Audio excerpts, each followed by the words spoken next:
Hi, our signs, Taurus, Virgo, and Capricorn. Welcome po sa ating channel. This is all about love. At ito ang inyong daily Gabay Tarot Love Reading for June 16, 2024. Para po ito sa lahat ng single, sa connection mo sa isang tao, kay crush, sa may relasyon, buhay mag-asawa, friends connection, and family. Please be reminded kung nakaresonate kayo, comment down.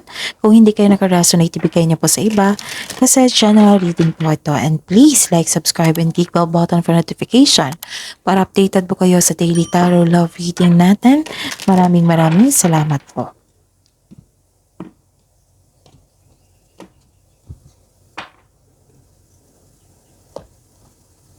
So yun, huwag niyo kalimutan mag-subscribe.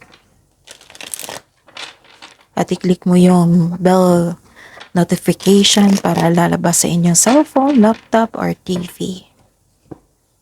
Okay? Kasi itong channel na ito is puro love reading.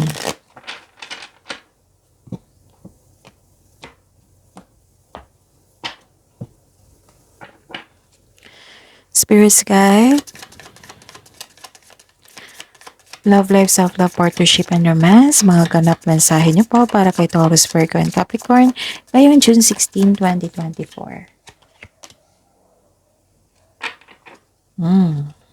Baka may ano kayo, no? Connection kayo sa Cancer, Pisces, and Scorpio. Nakita ko dito nagkaroon ng pagkakaisa, togetherness, nagkaayos na kayo. So, find joy in the simple pleasure of just being together. And nagkaroon ng attraction dito. You're attracting the right person at the right time into your life. Wow! Good news to sa mga may crush at sa mga single dito.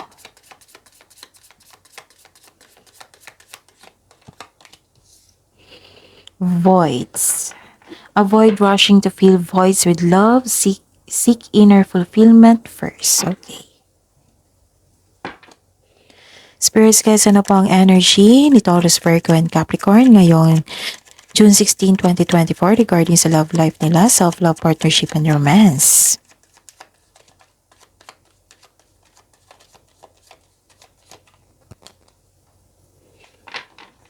Pwedeng umuwi kayo, no? Or may pauwi. Biyahe to eh. Okay.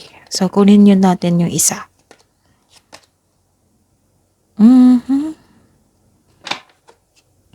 So, your energy, Taurus, Virgo, and Capricorn, may nakita ko ditong inspired kayo.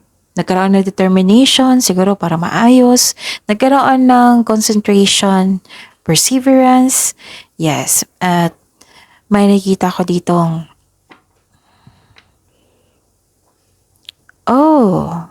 good news ito sa mga single ha, kasi may parating sa inyo dito. Nakikita ko dito. The divine is offering you a new love. Yes, may parating na bagong pag-ibig which can arrive in many forms po, such as self-love, new relationship, new connection sa isang tao na magbibigay sa iyo ng love and peace and happiness in inyong buhay. And may na-receive din kayong gift. Nakatadahan na to sa inyo, so dapat open arms mong tanggapin ito. Sa mga may relasyon sa buhay mag-asawa, nagkaroon ng renewal of love. It might be, nag-celebrate kayo regarding sa inyong wedding or sa inyong monthsary. And may parating po na baby. May nakita kong buntis dito or parating na baby.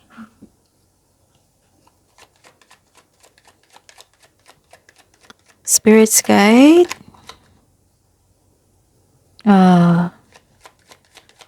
Challenges po na ma-overcome ni Taurus, Virgo, and Capricorn ngayong June 16, 2024. Challenges pa na ma-overcome sa love life nila ni Taurus, Virgo, and Capricorn. May celebration, ayaw nyong i-celebrate. Siguro pagod kayo. Or yung isa ayaw makipag-cooperate. Kasi diba kanina pa nagsabi na may celebration.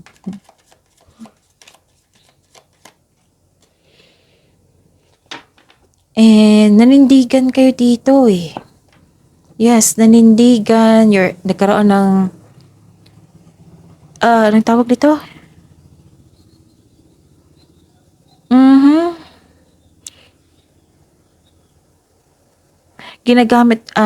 isa sa inyo ginagamit ang inyong lohika kesa sa emotion.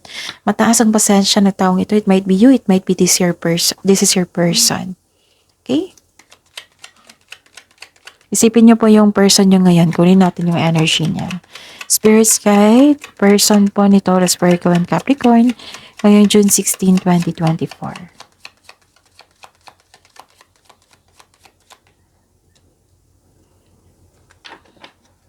Same? Okay. So, lumabas yung energy niya dito na binabalansa niya ang kanyang emotion. Ginagamit niya ang lohika sa emotion. So, dalawang card po nagsabi dito. At saka,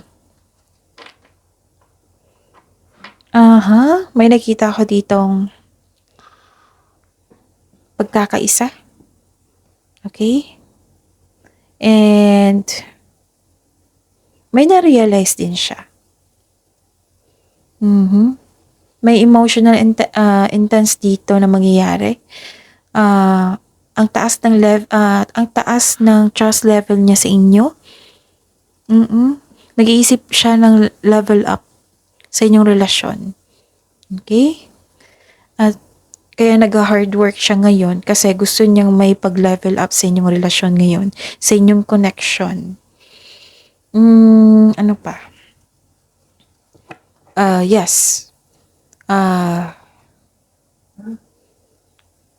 Gusto niya ng sariling pamilya, magbuo ng sariling pamilya. Gusto niya ng ma-secure ang future. Yun yung feelings niya ngayon. So that is your reading. See you tomorrow po. Huwag niyo kalimutan mag-subscribe. And yun, please like, subscribe, and click bell button for notification para updated po kayo sa daily tarot reading natin. Maraming salamat po.